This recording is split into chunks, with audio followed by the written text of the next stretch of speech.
The boy was dying in the rain. Dr. Mira Osei almost walked past him. It was 2041, and Nairobi's lower districts flooded every monsoon season now. Mira was already late for her shuttle, already soaked, already tired in the way that lived in her bones after 18 months on the refugee medical teams. She had saved 11 people that week. She had lost 4. She didn't have anything left, but she stopped.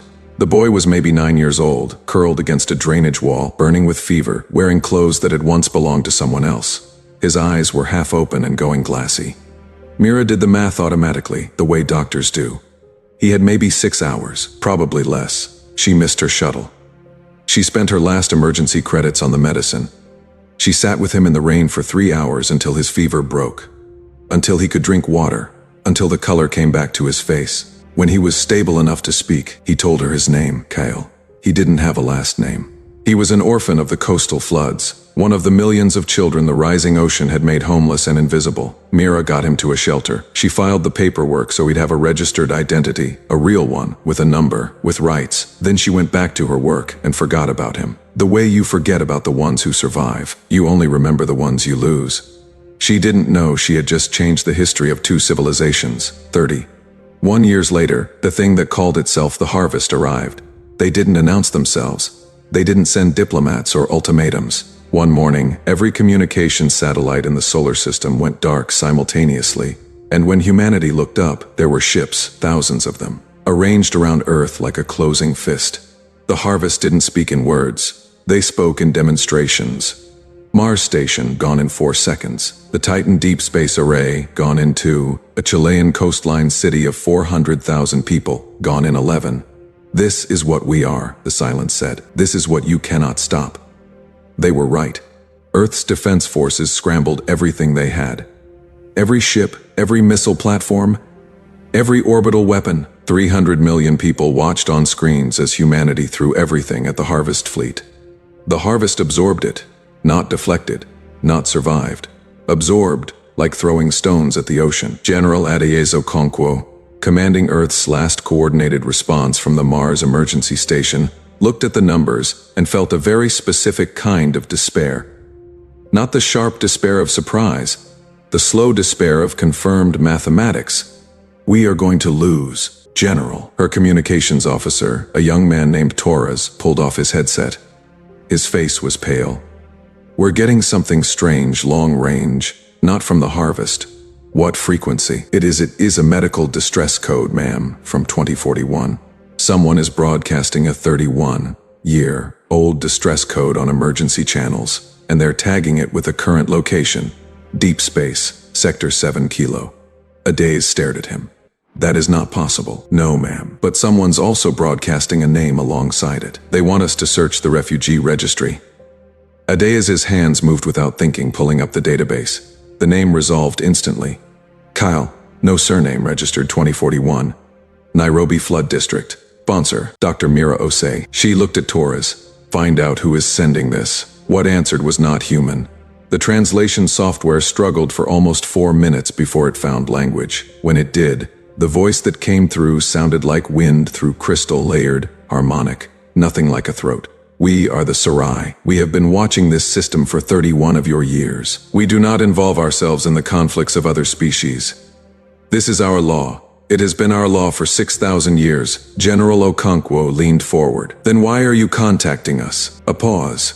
The sound of something vast considering its words. Because one of you changed that law. 31 years ago, a human woman stopped in the rain for a child that was not hers. She spent resources she did not have. She gave him an identity when the world had taken his away. She did not know he was one of ours. Adeye's breath caught. Kyle is what your languages would call an observer, a young one new to his work. He was assigned to study your species' response to climate displacement. He became ill. Our protocols forbid intervention. We were to retrieve him when his assignment ended.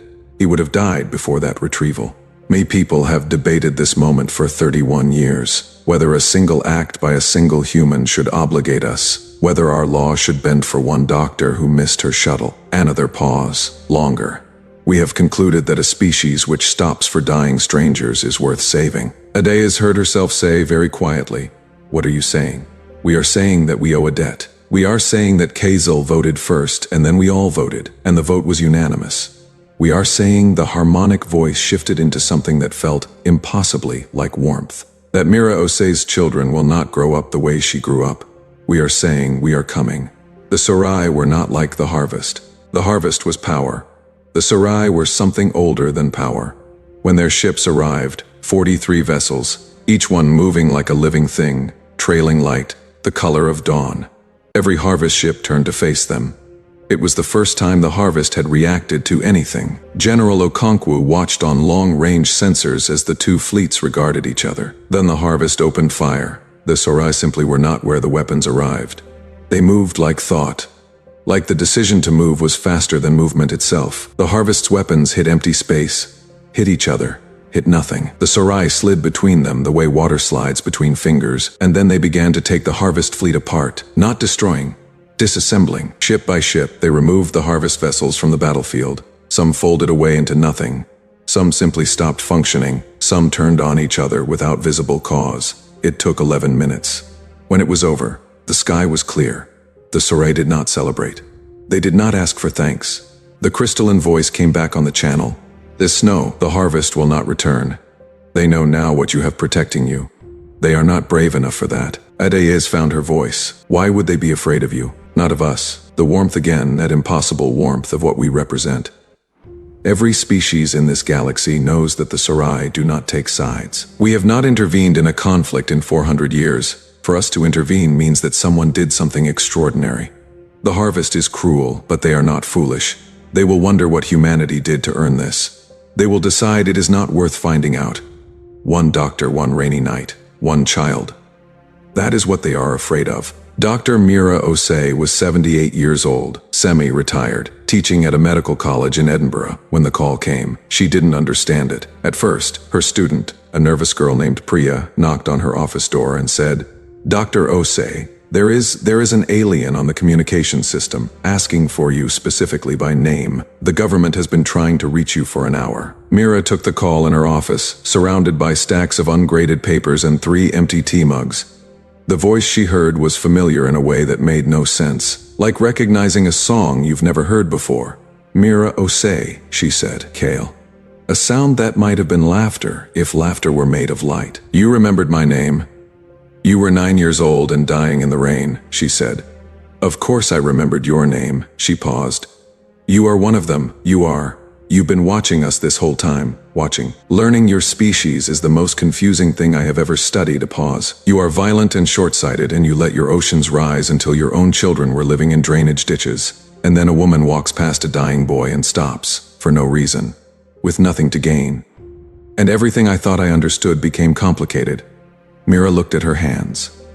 The same hands, older now. "I didn't do anything special," she said. "Anyone would have stopped." The voice was very gentle. "That is the thing about your species, Mira Osei. You think anyone would stop. You do not realize how rare you are. I have studied 41 civilizations. Most of them would not have stopped." She didn't know what to say to that. "My people saved your world today. I want you to understand why. Not because you are powerful, not because you are strategic allies, because one human stopped for one child and asked nothing back, because that child grew up and cast the first vote, because my people decided that a species capable of that kind of pointless, inconvenient, expensive compassion is worth protecting. You gave me a name when I had none. My people are giving yours a future." Mira sat quietly for a long moment. Outside her window, Edinburgh was lit up with celebrations. She could hear them distantly, fireworks. Crowds, the sound of a species that didn't know yet how close the end had been. "What happens now?" she finally asked. "Now we talk properly. There is much we want to learn from you. And, I think some things you might want to learn from us." Another pause also. "I am told you are a doctor." "I am. There is a species in the Cygnus arm. They are suffering from something your medical knowledge might actually help with. If you are willing, there is no obligation. You may simply say no." Mira laughed. She laughed until her eyes watered, alone in her office with its empty tea mugs and its stacked papers, while the city celebrated outside. "Send me the files," she said. "I'll need to clear my schedule." 6 weeks later, the story was everywhere. Not just on Earth. Everywhere. The Sorai, who had not spoken publicly to any civilization in 4 centuries, released a statement. It was very short. It was translated into 47 languages spoken by 41 species across 9 star systems. It said we protected humanity today because of what one human did 31 years ago. She stopped for a stranger. She asked nothing in return. We watched. We waited. We wanted to see if she was an exception or a signal.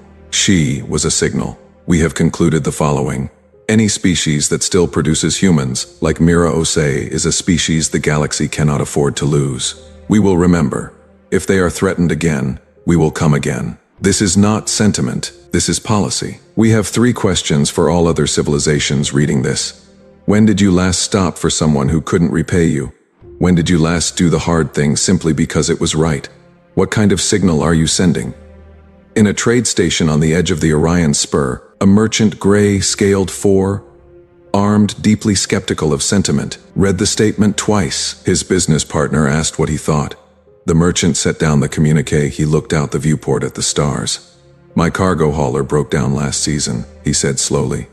A human ship stopped, helped us fix it, charged nothing. I thought they were strange. His partner waited. Now I think, the merchant paused. Now I think I should have asked their names. His partner looked at him. Why? The merchant picked up the communique again. Because they might matter someday, he said. Because it seems like, with humans they usually do. In her office in Edinburgh, Dr. Mira Osei opened the medical files the Sorai had sent. She made a fresh cup of tea. She got to work.